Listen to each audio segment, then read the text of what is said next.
আমি অসম তৃণমূল কংগ্ৰেছে আমাৰ দলটো শক্তিশালী কৰাৰ উদ্দেশ্যে আমি এলানি কাৰ্যসূচী লৈছোঁ আৰু সেই কাৰ্যসূচী বিভিন্ন কাৰ্যসূচী তাৰ ভিতৰত এটা কাৰ্যসূচী হৈছে যে জিলাই আমি এক্সিকিউটিভ কমিটি মিটিং দি অৰ্গেনাইজেশ্যন কেনেকৈ প্ৰগ্ৰেছ হৈছে আৰু ভৱিষ্যত অৰ্গেনাইজেশ্যন কেনেকৈ আগবঢ়াই লৈ যাম এই বিষয়ে আমি আলোচনা কৰিবৰ কাৰণে জিলাই আমি এক্সিকিউটিভ দিছোঁ আৰু তাৰ প্ৰথমখন এক্সিকিউটিভ ইতিমধ্যে আমাৰ গোৱালপাৰা জিলাত আমাৰ হৈ গৈছে।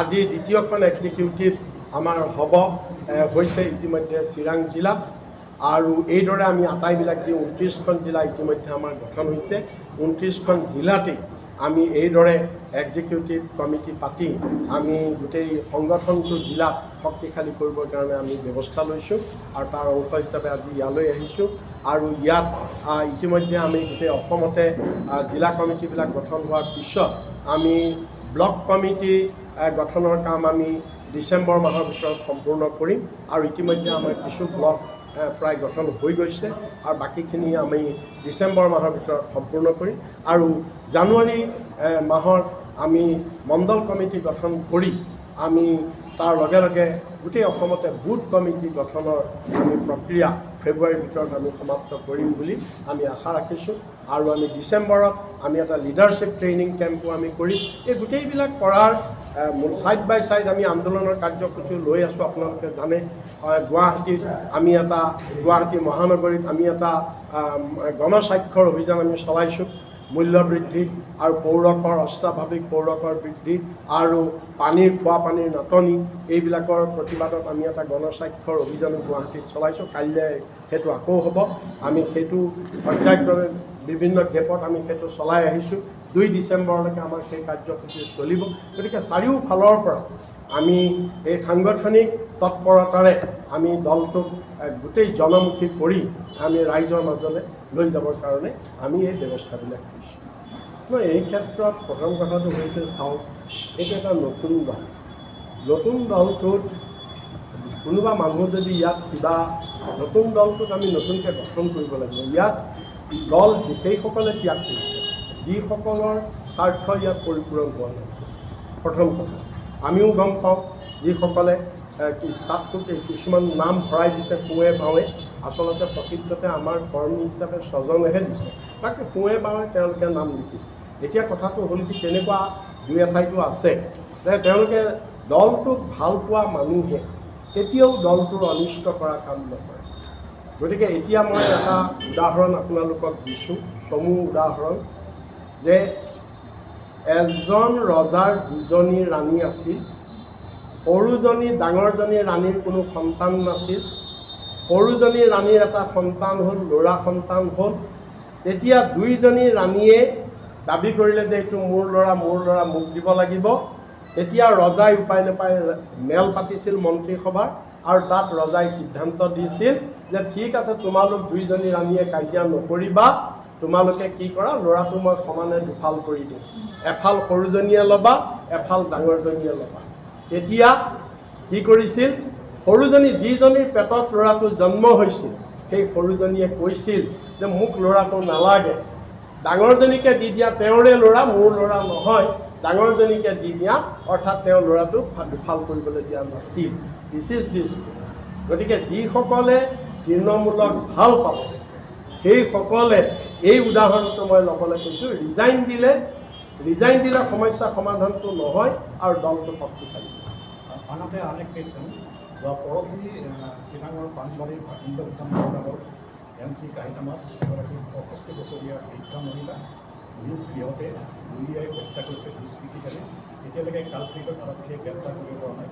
আকৌ বৰভূমিত অস্ত্ৰত ধানমন্দিৰ আৰম্ভ হৈছে নেকি, যিহেতু সন্মুখত লোকসভা নিৰ্বাচন? এইটো সঁচাকৈ অতি উদ্বেগৰ বিষয় যে চৰকাৰে যদিও ঢাক ঢোল বজাইছে যে ৰাজ্যত আইন শৃংখলা খুব উন্নত হৈছে, যদি আইন শৃংখলা উন্নত হৈছে তেতিয়াহ'লে আমি চৰকাৰক আৰু মুখ্যমন্ত্ৰী আৰু আমি BTR প্ৰশাসনক আমি তেখেতসকলৰ পৰা স্পষ্টীকৰণ বিচাৰিছোঁ। তেতিয়াহ'লে ইমান বৃহৎ পৰিমাণে ল'ৰা প্ৰতিদিনে আলফালে কিয় গৈ আছে? আলফালে আজি কিয় গৈ আছে, যাবলৈ বাধ্য হৈছে, তাৰ উত্তৰ কিন্তু গভৰ্ণমেণ্টে দিব পৰা নাই। এতিয়া এনেকুৱা আৰু বহুত ঘটনা ঘটিছে। হয়, ক'ৰবাত এটা ঘটনাত ওপৰত তেওঁলোকে গুৰুত্ব আৰোপ কৰিছে।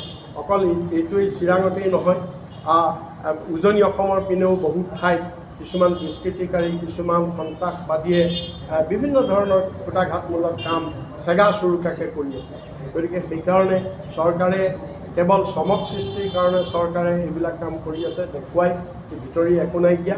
এতিয়া মই ধৰক উদাহৰণস্বৰূপে কৈছোঁ যে আজি এই মুখ্যমন্ত্ৰীকে মই প্ৰশ্ন কৰিব খুজিছোঁ, তেওঁ যে মই সিদিনাও এই কথাটো কৈছোঁ, তেওঁ অসমৰ ৰাইজক এই কথা আজি উত্তৰ দিয়ক।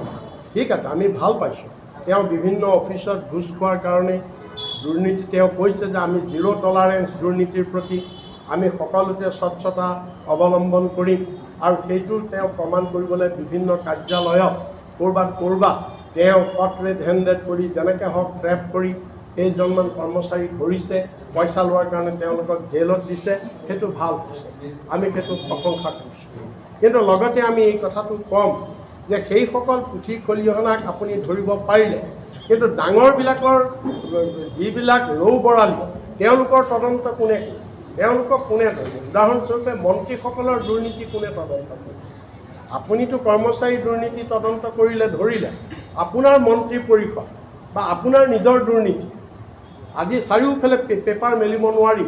কেৱল কয়লাৰ চিণ্ডিকেট, মাছৰ চিণ্ডিকেট, অমুকৰ চিণ্ডিকেট, কেৱল চিণ্ডিকেট, যাৰ ফলত আজি বস্তুৰ দাম বাঢ়িছে।